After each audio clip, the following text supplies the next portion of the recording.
अस्सलाम वालेकुम friends, welcome back to Top Smarties. Drama serial माँ नहीं सासू में आखिरकार सलमान को अपनी गलतियों का एहसास हो गया। इसीलिए तो वो अरूज को अब लेकर डिनर पर आता है और यहाँ पर फिर से अपनी मोहब्बत का इजहार करते हुए उसे सॉरी करने लगा और फिर शर्मिंदा भी होता है। अरूज से कहने लगा, हम लोग मोहब्बत अपने मनाजिर में, अपने लफ्ज़ों में ढूंढना चाहते हैं, जबकि वो तो हमारे अंदर ही मौजूद होती है। ये तो बस महसूस करनी पड़ती है और मुझे तुमसे बहुत मोहब्बत है, तभी तो तुमसे मैं बहुत जल्द इनसिक्योर हो जाता हूँ। तो अरूज कहने लगी, मैं जानती हूँ तुम मुझसे बहुत मोहब्बत करते हो, लेकिन ये जो बदगुमानियाँ आ जाती हैं हमारे दरमियान, वो हमारा रिश्ता कमज़ोर कर देती हैं। होप्स हो कि अब हमारे दरमियान में कोई बदगुमानी नहीं आएगी। तो सलमान उसे यकीन दिलवाता है कि बिल्कुल ऐसा ही होगा। ऐसे ही खुशी खुशी डिनर करने के बाद दोनों घर जाते हैं। महरीन इन दोनों को खुश देखकर बहुत ही इनसिक्योर हो जाती है कि उसका बेटा उसके हाथों से फिसलता जा रहा है। तभी तो वो अरूज से कहने लगी, अच्छा फांस रखा है तुमने मेरे बेटे को। तो अरूज कहने लगी, जब बीवी मोहब्बत करती है तो उसे फांसना नहीं कहते। तो महरीन और भी गुस्से में आ जाती है कि तुमने मुझसे मेरा बेटा दूर किया तो इसे फांसना ही कहते हैं। लेकिन अरूज अपने कमरे में आ जाती है, कोई बहस नहीं करती। दूसरी तरफ शाइस्ता अपने कमरे में बहुत ही परेशान है कि अरूज वाला ब्रेसलेट अगर किसी ने देख लिया तो सबको माजी याद आ जाएगा। ऐसे में वसाई भी अब शाइस्ता को आकर बताने लगी, अरूज बीबी के हाथ में मैंने वैसा ही ब्रेसलेट देखा है जो कभी वकार साहिब ने अपनी बेटी के लिए बनवाया था अरीज नाम से।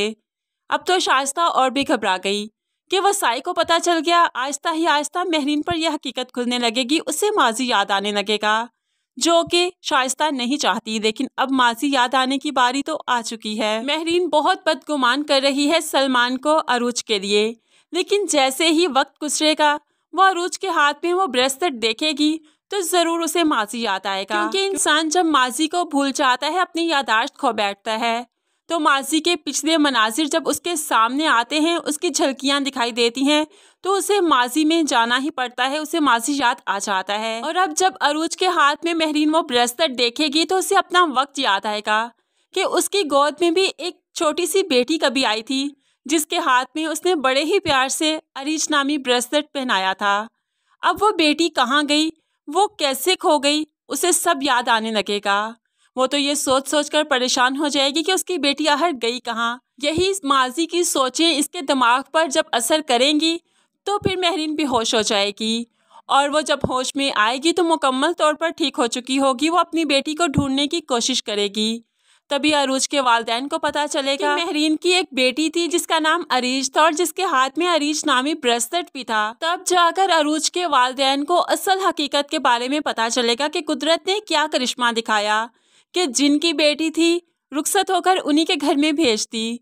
अब जाकर अरूज के वालिदैन ही हैं जो कि इस हकीकत को पूरी तरह से जानते हैं कि अरूज ही अरीज है और महरीन की बेटी है। अब वही इस राज से पर्दा उठाएंगे और फिर जाकर सबको मालूम पड़ेगा कि यही अरूज है जो अरीज थी। लेकिन आखिरकार शाइस्ता का राज भी तो सबके सामने खुलकर आएगा। फिर सलमान महरीन का बेटा नहीं शाइस्ता का है, ये राज भी खुलने वाला है और अदरी साहिब की दूसरी शादी का भी। सब कुछ काफी इंटरेस्टिंग है। राइटर ने पहले अलीसे और फिर इमाद जैसे फजूल से कैरेक्टर्स डालकर काफी ज्यादा ड्रामे को बोर किया है, जो कि 50 एपिसोड्स तक चला गया। इसके बजाय अगर राइटर ठीक तरह से स्टोरी को लेकर चलता, जो कि काफ़ी इंटरेस्टिंग थी, तो बहुत ही मज़ा आता ये ड्रामा देखने का। लेकिन अब हमें लगता है कि ये ड्रामा अपनी असल स्टोरी की तरफ चलेगा, सारे राज फाश होंगे, तभी तो इंटरेस्ट डेवलप होगा। फ्रेंड्स, आपको क्या लगता है, अब कोई तीसरा कैरेक्टर आकर सलमान और अरूज में बदगुमानी पैदा करेगा या ड्रामा अपने ट्रैक पर आएगा? आप इस बारे में कैसे सोचते हैं कि राइटर अब कुछ करेगा या नहीं, ज़रूर कमेंट्स में बताइएगा। मज़ीद वीडियोज़ के लिए चैनल को सब्सक्राइब कीजिए। अल्लाह हाफिज़।